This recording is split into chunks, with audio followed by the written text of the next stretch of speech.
ಸಿಹಿ ಬೆಳೆದು ಕೈ ಉಳ್ತಕ್ಕಂಥ ಕಬ್ಬು ಬೆಳೆಗಾರರ ಬದುಕು ಅಧೋಗತಿಯಾಗಿದೆ.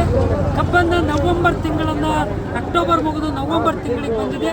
ಹಾಗಾಗಿರೋದ್ರಿಂದ ಯಾವುದೇ ಕಾರಣಕ್ಕೂ ಕೂಡ ಸಕ್ಕರೆ ಕಾರ್ಖಾನೆಗಳನ್ನು ಬಾಯ್ಲರ್ ಸ್ಟಾರ್ಟ್ ಮಾಡಿ ಕಬ್ಬು ಬೆಳೆಗಾರ ಬಂದು ಚೂರಿ ಹಾಕಕ್ಕೆ ಕೊಡ್ತಿದ್ದಾರೆ. ಅದನ್ನು ತಡೆಗಟ್ಟಬೇಕು. ತಕ್ಷಣವೇ ಇವತ್ತು ಪ್ರತಿ ಟನ್ ಕಬ್ಬಿನ FRP ಬೆಂಬಲ ಬೆಲೆ ಮತ್ತು FRP ಬೆಂಬಲ ಬೆಲೆಯನ್ನು ನಿಗದಿ ಮಾಡಬೇಕು.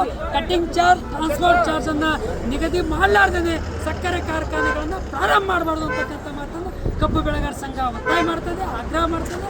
ಮತ್ತು ಮೊದಲಿಗೆ ಮುಳ್ಳೂರು ಬಿಸ್ಕಂ ಬ್ಯಾರೇಜ್ ಏನಿದೆ ಅದಕ್ಕೆ ತಕ್ಷಣ ಗೇಟ್ ಕೂಡಿಸ್ಬೇಕಂತಕ್ಕಂಥ ಮಾತನ್ನು ಆಗ್ರಹ ಮಾಡ್ತದೆ. ಅದರ ಜೊತೆಯಲ್ಲೇ ಇವತ್ತು ಸಕ್ಕರೆ ಇಳುವರಿ ರೈತರ ಸಮ್ಮುಖದಲ್ಲಿ ತೆಗಿಬೇಕು. ಸಕ್ಕರೆ ಕಾರ್ಖಾನೆಗಳ ಮುಂದುಗಡೆ ವೇಬ್ರಿಜ್ ಅನ್ನು ಹಾಕಬೇಕು. ಸಕ್ಕರೆ ಕಬ್ಬನ್ನು ತೂಕದಲ್ಲಿ ಮೋಸ ಮಾಡ್ತಾರೆ.